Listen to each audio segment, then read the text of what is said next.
열린교회 성도 여러분 안녕하세요. 오늘부터 우리는 일주일에 한 편씩 예수님의 난해한 말씀들이라는 주제로 함께 말씀을 나누려고 합니다. 특별히 마태복음에 나오는 예수님이 하신 말씀들을 함께 읽어나가며 조금 더 해석이 필요하고 묵상이 필요한 예수님의 말씀들을 가지고 우리가 함께 묵상하는 시간을 가지려고 합니다. 제가 왜 이러한 생각을 했냐면 신약 이야기 성경 공부를 진행하면서 이 부분은 조금 더 우리 성도님들과 이야기를 나누고 싶다. 우리가 조금 더 해석이 필요하다라고 생각이 되었는데 신약 이야기 시간에는 시간이 부족해서 그렇게 하지 못했기 때문에 이제 시간을 따로 마련해서 예수님의 난해한 말씀들, 우리가 조금 더 묵상이 필요한 말씀들, 또 해석이 필요한 말씀들을 함께 묵상하려고 합니다. 여러분, 마태복음에 나오는 말씀을 중심으로 해서 다른 복음서들에는 어떠한 말씀이 있는지 비교하면서 우리가 성경을 함께 묵상하려고 하는데요. 마태복음의 특징은 여러분 신약 이야기를 참고해 주시기를 부탁을 드립니다. 바로 본론으로 들어가도록 하겠습니다. 오늘 우리가 함께 나눌 말씀은 마태복음에서 예수님이 첫 번째로 하신 말씀입니다. 예수님이 마태복음에서 처음 하신 말씀이 무엇일까요? 마태복음 3장 15절의 말씀인데요. 제가 마태복음 3장 13절부터 17절의 말씀을 잠시 읽어드리도록 하겠습니다. 이때 예수께서 갈릴리로부터 요단강에 이르러 요한에게 침례를 받으러 하시니 요한이 말려 이르되 내가 당신에게서 침례를 받아야 할 터인데 당신이 내게로 오시나이까? 예수께서 대답하여 이르시되 이제 허락하라. 우리가 이와 같이 하여 모든 의를 이루는 것이 합당하니라 하시니 이에 요한이 허락하는지라. 예수께서 침례를 받으시고 곧 물에서 올라오실새 하늘이 열리고 하나님의 성령이 비둘기같이 내려 자기 위에 임하심을 보시더니 하늘로부터 소리가 있어 말씀하시되 이는 내 사랑하는 아들이요 내 기뻐하는 자라 하시니라. 아멘.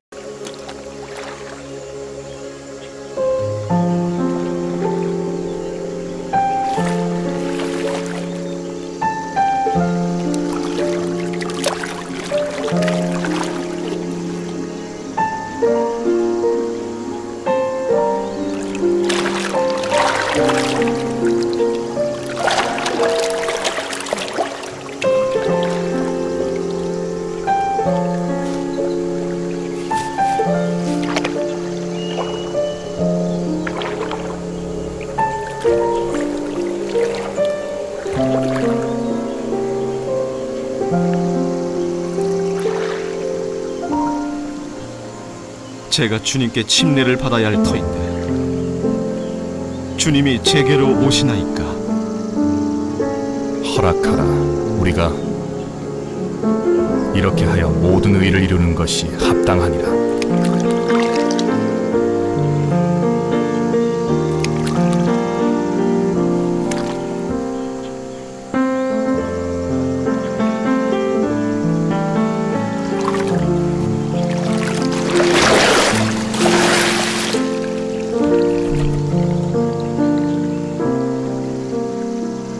이는 사랑하는 내 아들이요 내가 기뻐하느니라.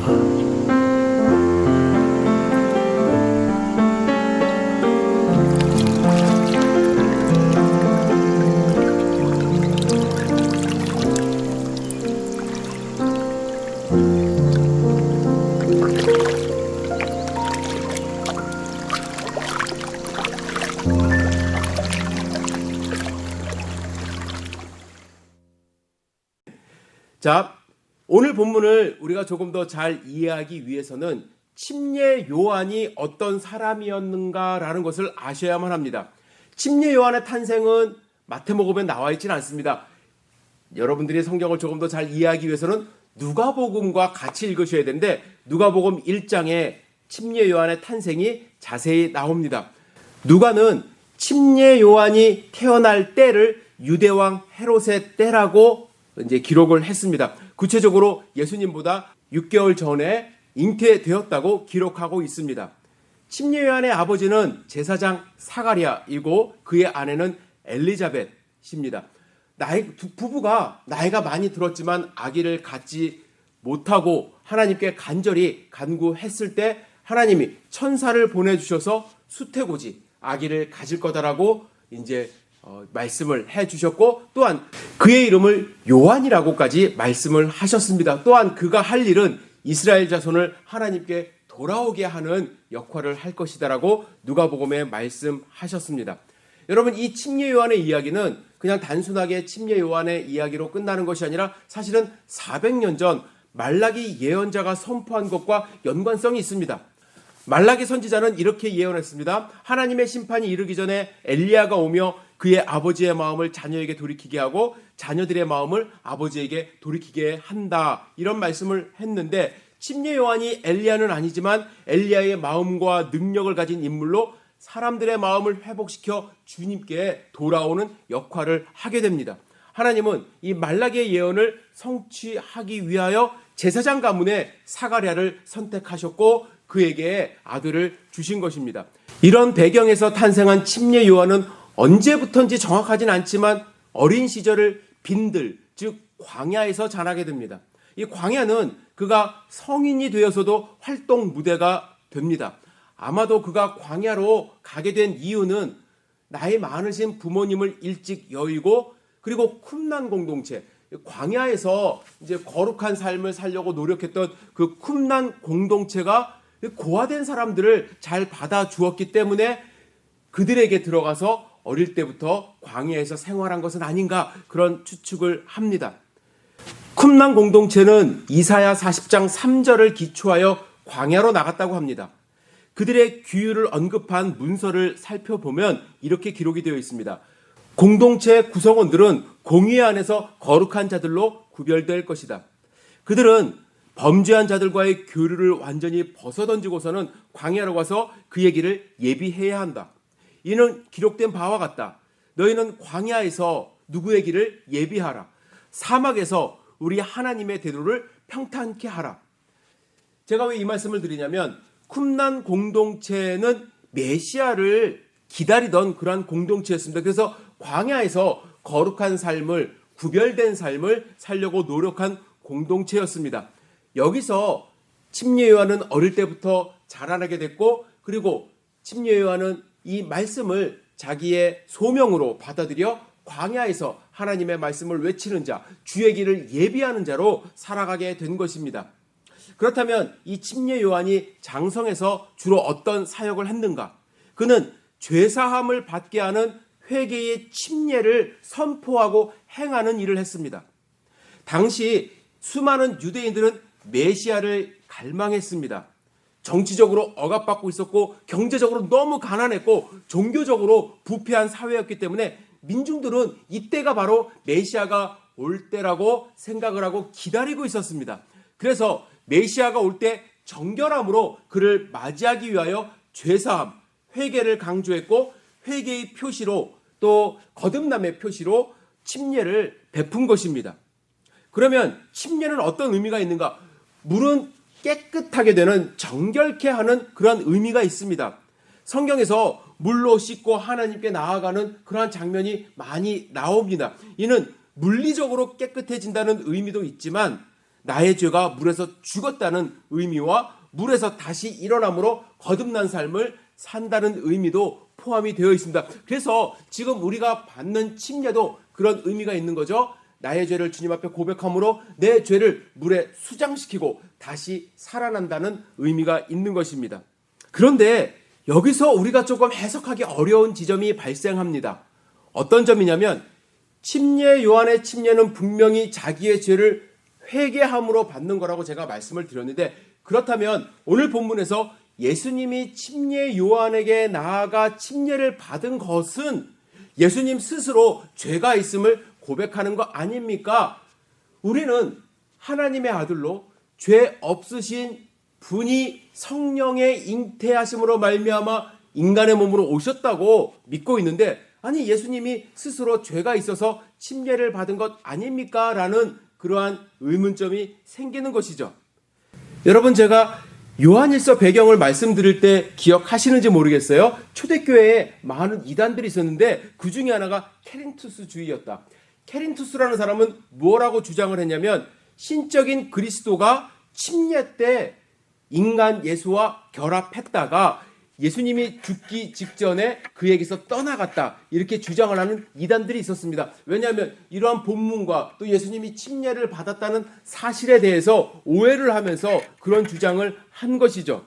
하지만 오늘 본문에 여러분들이 읽어보면 예수님이 왜 침례를 받으셨는지 그 이유를 분명하게 말씀하십니다. 예수님은 죄의 문제가 아니라 하나님의 모든 의를 이루기 위하여 침례를 받으셨다고 말씀을 하세요. 예수님은 요한의 침례가 하나님으로부터 온 것임을 알고 있었어요. 왜? 그를 예언하셨고 그가 태어날 것을 예언하셨고 또 그가 어떤 사역을 할 것인지 말씀하셨고 그가 광야에서 예수님이 오시는 그 길을 준비하고 있었기 때문에 예수님은 그의 사역이 하나님의 명령에 의해서 하신 일임을 알고 있었다는 것이죠. 그래서 예수님은 자신을 낮추어서 하나님의 권위에 순종하며 그의 사역에 동참한 것입니다. 분명한 것은 예수님은 침례를 받으실 필요가 없으시지만 모든 의를 위하여, 즉 하나님의 뜻을 이루기 위하여 순종하신 것입니다. 하나님의 의를 이룬다는 것, 어떤 의미가 있을까요? 우리가 함께 하나님의 의를 이루게 하려 함이라. 하나님의 의를 이룬다는 것은 하나님이 하시는 일에 동참한다는 것입니다. 이렇게 함으로써 예수님은 본을 보여주신 것이고 그를 따르는 제자들 그리고 우리도 예수님을 따라 침례를 받게 하신 것입니다. 그리고 우리는 그래서 침례를 받아야 합니다. 예수님을 믿는 모든 사람들은 예수님을 따라서 침례를 받는 것이 하나님의 의를 이루고 하나님의 일에 동참하게 되는 것임을 여러분들 아셔야만 합니다. 그래서 여러분 오늘 본문을 읽으시면서 묵상하셔야 되는 것은 예수님이 왜 침례를 받으셨는가? 예수님도 사람이었고 죄가 있으셨기 때문에 죄를 씻음받기 위해서 받았는가가 아니라 예수님은 받으실 필요가 없는 분이었지만 모든 의를 이루기 위하여, 즉 하나님의 사역에 동참하고자 침례를 받으셨다는 사실을 마음 가운데 새기시고 우리도 모든 의를 위하여 하나님의 백성으로서 하나님의 의를 이루기 위하여 그 사역에 동참해야 한다는 확신을 갖고 여러분들 성경을 읽으시기를 부탁드립니다. 자, 오늘 묵상은 여기까지 하는데요. 한 가지만 침례 요한에 관련돼서 더 말씀을 드리고자 합니다. 이것은 부록으로 말씀을 드릴게요. 여러분들 침례 요한이 광야에서 무엇을 먹고 살았는지 기억하시죠? 침례 요한은 성경에 보면 메뚜기와 석청을 먹었다고 기록하고 있습니다. 그런데 요즘에 이 메뚜기에 대한 이야기들이 조금 있습니다. 왜 메뚜기에 대한 이야기가 있는가? 여기에 질문을 하시는 분들이 많이 있어요. 아니 목사님, 광야에 무슨 메뚜기가 있었나요? 그죠? 석청이야 돌이 많은 곳이니까 돌 사이에서 나는 꿀을 먹을 수도 있는데 이 풀이 없는 광야에서 어떻게 식사 대용으로 할 수 있을 만큼의 메뚜기를 잡았고 또 그것을 먹을 수 있었을까라는 그러한 질문도 많이 하십니다. 거기에 대한 의문점은 저도 있었는데 여러분들에게 혼란을 좀 드릴까봐 제가 말씀을 안 드린 부분인데 이 부분에 대한 또 다른 해석을 말씀드리고 싶습니다. 일부 성서학자들은 그가 먹었던 메뚜기가 진짜 메뚜기가 아니라 쥐염열매였다라고 이야기를 합니다. 왜냐하면 첫 번째 이유는 히브리어의 쥐염열매는 하브루라고 기록이 되고요. 메뚜기는 하가부라고 사용이 되는데 이 두 단어가 혼돈이 되었을 거다라고 이야기를 하고요. 그리고 쥐염나무의 영어명이 루코스트 트리예요. 즉 메뚜기 나무입니다. 그것도 어떻게 보면은 이 두 가지를 약간 좀 혼돈할 수 있는 그러한 배경이 될 수 있다고 이야기를 합니다. 또한 이 쥐염나무는 무엇을 상징하냐면 가난을 상징하고요. 그 당시에 쥐염나무 열매는 가장 하층에 있었던 사람들, 또 배고픔을 그냥 극복하기 위한 그냥 열매로 상징이 되어집니다. 여러분들 기억하시는지 모르겠어요. 예수님이 탕자의 비유를 말씀하실 때 집 나간 두 번째 아들을 말씀하실 때 그가 타국에서 가장 마지막에 돼지에게 먹일 쥐염나무 열매를 먹으려고 했었던 그런 장면이 나옵니다. 그만큼 유대인들에게는 이 쥐엄나무가 가난의 상징이었음을 알 수가 있습니다. 그래서 학자들은 우리가 알고 있는 이 석청과 메뚜기와 석청에서 침례 요한이 메뚜기를 잡아서 연명을 했다기보다는 오히려 쥐엄나무 열매로 하루하루 근근히 살아갔던 것은 아닌가 이렇게 생각을 하게 되는 것이죠. 자, 이것은 그냥 일부 학자들의 주장이고요. 여러분들이 참고로 알아두시면 좋을 것 같아서 제가 말씀을 드립니다. 여러분 오늘 강의 어땠는지 모르겠어요. 제가 짧게 또 여러분들 조금 도움을 드리기 위해서 짧게 강의를 만들었는데 여러분들 일주일에 한 편씩 10분에서 15분 정도 만들어지는 이 강의를 기대하시면서 하나님의 말씀을 조금 더 깊이 있게 묵상하실 수 있기를 간절히 기도합니다. 여러분들 오늘 하루도 승리하시기를 부탁합니다. 감사합니다.